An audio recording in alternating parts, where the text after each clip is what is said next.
Et les amis, à votre avis, un recruteur qui reçoit une pile de CV, il passe combien de temps sur chaque CV? 5 secondes.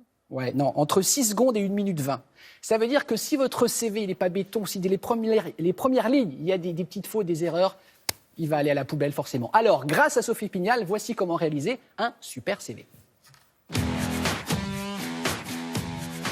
Rédiger son CV, c'est parler de soi, c'est mettre en avant ses compétences, ses qualités personnelles, ses expériences professionnelles pour donner envie à un recruteur de vous rencontrer.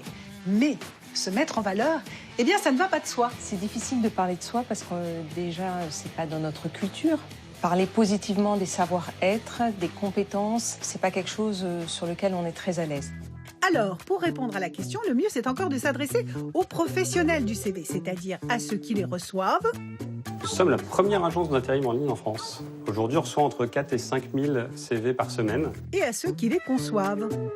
Nous sommes une plateforme en ligne et nous proposons notamment la conception, la création de CV et de lettres de motivation. Et on a accompagné jusqu'ici 1,5 million de candidats. Alors, à quoi faut-il être attentif sur un CV? C'est la faute d'orthographe. Ça, c'est un peu la faute éliminatoire, le carton rouge sur un CV aujourd'hui. C'est vrai que c'est un facteur qui est éliminatoire pour les candidats.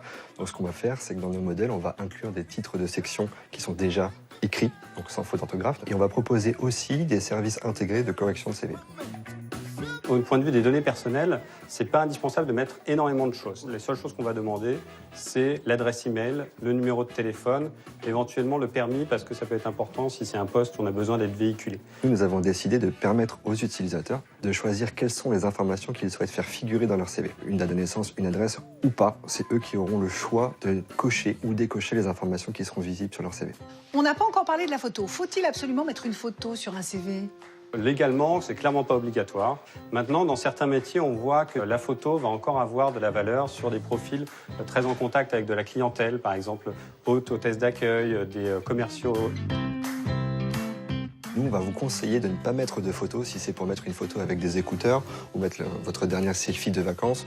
On va vous recommander en revanche de mettre une photo puisque les CV sont plus lus lorsque la photo est professionnelle et qu'elle vous met en valeur. Et comment faire pour que le CV sorte du lot? Il faut travailler sur deux aspects, le fond et la forme.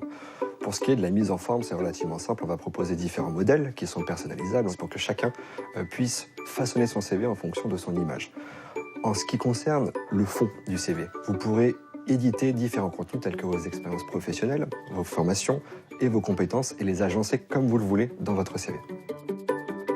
Aujourd'hui, on va avoir peut-être 300 CV de maçons ou de plombiers sur la plateforme.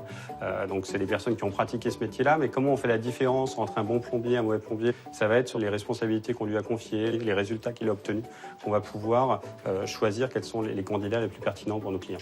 Tous ces conseils, naturellement, vous allez pouvoir les retrouver sur notre site internet. Mais n'oubliez surtout pas que votre CV vous représente. Cela vaut donc la peine d'y attacher un soin tout particulier.